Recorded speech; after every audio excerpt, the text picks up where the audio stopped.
Good morning, everyone. It's about 10:15, January the 3rd. Getting our very first snowstorm here in Fredericksburg, Virginia. In fact, all of Virginia.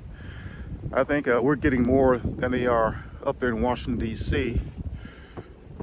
I'm not sure yet, but the accumulation has to be about 7-8 inches, I would say, right now, and it's still coming down.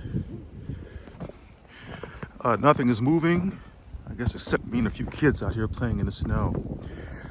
But you can see here how my car is just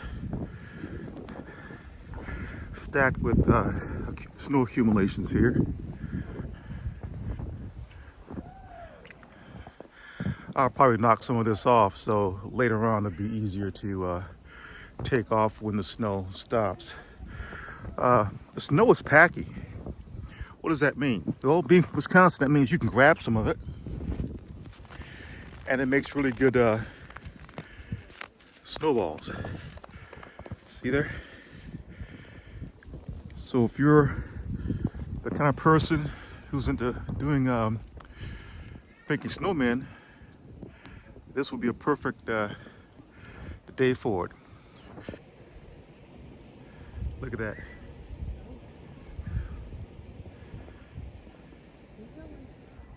All right, everybody, I'll talk to you later. If you're in this snowstorm, no matter where you are, please be safe.